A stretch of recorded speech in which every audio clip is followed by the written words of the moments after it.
दिनेश वार्ष्णेय, सबसे पहले वामपंथी खेमे से सबसे ज्यादा बेचैनी देखने को मिल रही है। वहां बृंदा करात कह रही हैं कि भाई ये जनवादी आवाज को दबाने की कोशिश है।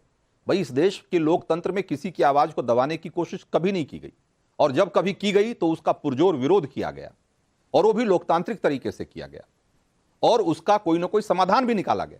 लेकिन विरोध के नाम पे हिंसा को और अराजकता को बढ़ावा देने की किसी भी कोशिश को इस देश ने कभी स्वीकार नहीं किया और आगे भी नहीं करेगा। अब उसको जब उस पर नकेल कसने की कोशिश हो रही है तो इतनी बेचैनी क्यों है वामपंथी खेमे में? देखिए रंजीत कुमार जी, सीधी सादी बात है, महाराष्ट्र में अगले दिनों में विधानसभा चुनाव होने वाले हैं। ये वहां की सरकार की ये कोशिश है कि जो आवाज एक आम आवाम के लिए उठाई जाती है, आम जनता के लिए उठाई जाती है, उसको दबाया जाए, क्योंकि ये सरकार जो है बहुत करप्ट है वहां की। और मुझे ये बताइए, सुप्रीम कोर्ट ने भी ये माना है अभी रिसेंटली जजमेंट में, जब ये जो इसकी बात जमानत मिली और उनका केस खत्म किया, कि किसी के घर में कोई साहित्य मिलने का मतलब ये नहीं है कि वो अर्बन नक्सली है। ये एक नई डेफिनेशन गढ़ना चाहती है बीजेपी पूरे हिंदुस्तान में। इसके जरिए अपने आरएसएस को वो अपना अर्बन नक्सली नहीं कहेगी जो हिंदुस्तान गंगा गाएं गायत्री कहती है। हर उस आवाज को वो दबाना चाहते हैं जो आम मजदूर और आम किसान की बात को करते हैं, क्योंकि महाराष्ट्र में किसान आंदोलन में बहुत बड़ा आगे बढ़ा है। महाराष्ट्र में मजदूर आंदोलन बहुत आगे बढ़ा है। ये पूंजीपतियों की चाल चलने वाली ये सरकार अब इसलिए उसको करना चाहती है। हम किसी भी ऐसे कानून को बर्दाश्त नहीं करेंगे। हम हिंसा के सख्त खिलाफ हैं। दिनेश वार्ष्णेय, जब अर्बन नक्सल की बात कही जा रही है तो एक बात बिल्कुल स्पष्ट है, ये किसी भी तरीके से लोकतांत्रिक या जनतांत्रिक तरीके से होने वाले किसी भी विरोध के खिलाफ एक कानून नहीं है। ये कानून उसके खिलाफ है जो विरोध के नाम पर इस देश में सशस्त्र हथियारबंद हिंसा, हथियारबंद प्रदर्शन, हथियारबंद विरोध को बढ़ावा देते हैं।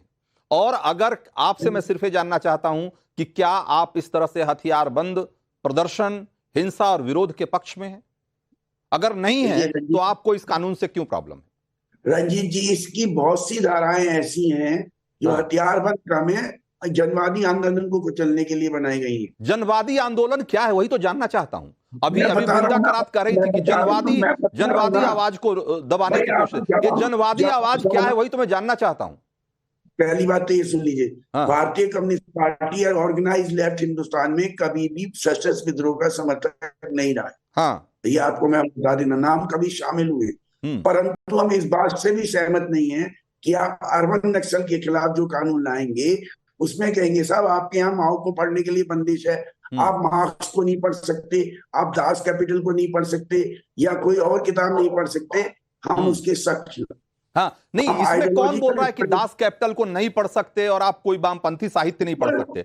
सवाल यह है कि यहाँ सशस्त्र विद्रोह, हथियारबंद विद्रोह के खिलाफ और राज सत्ता के खिलाफ या देश की सरकार के खिलाफ साजिश रचना या देश के खिलाफ साजिश रचना, ये सब जो ये जो गतिविधि है अर्बन नक्सलियों की, अगर इसके खिलाफ कार्रवाई हो रही है, इसके खिलाफ कानून बन रहा है, तो भाई आपको इतनी बेचैनी क्यों है? आपको तो आप खुद ही कह रहे हैं कि आप किसी भी तरीके से सशस्त्र विद्रोह के आप पक्षधर नहीं रहे हैं, तो भाई जब उसके खिलाफ कार्रवाई हो रही है तो आपको इतनी चिंता क्यों हो रही है?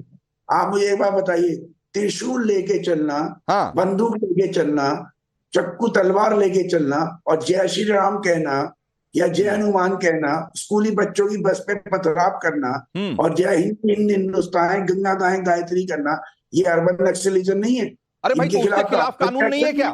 और उनको उनके खिलाफ कार्रवाई नहीं हो रही है क्या? उनके खिलाफ कार्रवाई नहीं होगी क्या? कौन उसका समर्थन कर रहा है? उसका समर्थन कौन कर रहा है? दिनेश वार्ष्णेय, मैं कह रहा हूं कि आपसे सवाल मैंने एक किया, मैंने आपसे सवाल किया कि भाई अगर इस देश में, इस देश के खिलाफ, भाई जिस देश में जो लोग ये नारे लगाते हैं इस देश के यूनिवर्सिटीज कैंपस में कि भारत तेरे टुकड़े होंगे, ये इस वाली विचारधारा का समर्थन करने वाले लोगों के खिलाफ अगर कार्रवाई की बात की जा रही है तो मैं पूछना चाहता हूं कि आपको बेचैनी क्यों है? आप क्यों परेशान हैं? और अगर जो त्रिशूल और बंदूक लेके जा रहा है उनके खिलाफ भी कार्रवाई होनी चाहिए। हम उसके भी पक्ष में हैं कि उनके खिलाफ भी कार्रवाई होनी चाहिए। रंजीत कुमार जी, पहली बार किसी विश्वविद्यालय में देश के टुकड़े वाले नारे नहीं लगे, जिन्होंने नारे लगाए आज तक सरकार उनको गिरफ्तार नहीं कर पाई, क्योंकि वो सरकारी एजेंट थे। जेएनयू में जिन्होंने ये नारे लगाए उनको आज तक गिरफ्तार, 5 आदमी कुल थे, 5 में से एक भी गिरफ्तार नहीं किया। बाद में पता लगा कि 5 हो गए, 5 ही सरकारी आदमी। हाँ, शिवम त्यागी, शिवम त्यागी भाई, इस देश में के अभी बहुत पुरानी बात नहीं है, अभी बहुत पुरानी बात नहीं है कि इस देश का शायद ही कोई बड़ा यूनिवर्सिटी, बड़ा कॉलेज होगा जहां पर कि वामपंथी जो संगठन है उन्होंने अपना दबदबा नहीं कायम कर रखा था।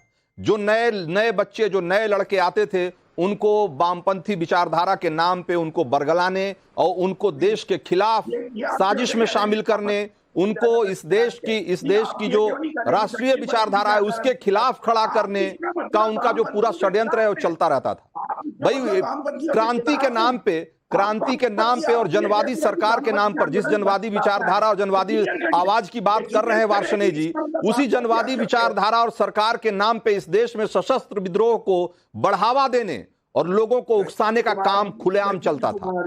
भाई मैं कह रहा हूं कि अगर अब उसके खिलाफ कार्रवाई की बात हो रही है तो वामपंथी पार्टियां और यहां तक कि कांग्रेस भी उसमें कूद पड़ी है कि भाई ये लोगों की आवाज दबाने की कोशिश है। इसका मतलब दक्षिणपंथी आंदोलन के समर्थक हैं। जब आप कहते हैं कि वामपंथी आंदोलन बन गया, आप इनको वार्ष्णेय जी को रोकिए, इनको बोलिए यहाँ पर तो नक्सलिज्म ना फैलाएं, कम से कम मैं तो उनसे लड़ नहीं रहा हूँ। बहुत सारे सवाल हैं आपके, मैं आपके पास फिर से आऊंगा। हाँ, अब रुकना पड़ेगा। आप जरा सुनिए, शिवम को भी सुनिए। हाँ, थैंक यू रंजीत जी। मुझे लगता है कि किसी भी देश में और किसी भी राज्य में जिस तरीके से जो दिक्कतें हैं, जो परेशानियां हैं, जो नक्सल का जो अलग अलग रूप निकल कर आ रहा है, उसके हिसाब से नए कानून बनना बेहद ही जरूरी है। और जहां तक बात एमएसपीएसए की है, ये महाराष्ट्र के लिए तो बेइंतहा आवश्यक है ही है, और देश में भी मैं मानता हूं कि देशव्यापी इस पर चर्चा होने की आवश्यकता है।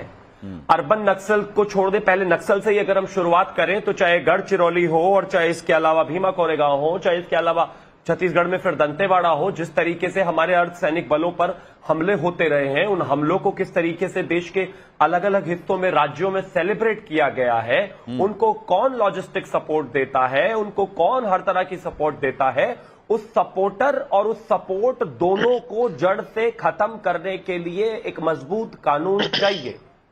अगर देश के दिल्ली में बैठकर कोई आदमी अफजल हम शर्मिंदा है, तेरे कातिल जिंदा है का नारा लगा रहा है, तो उसके लिए उसको उसी तरीके से कानून से साथ ट्रीट किया जाना चाहिए।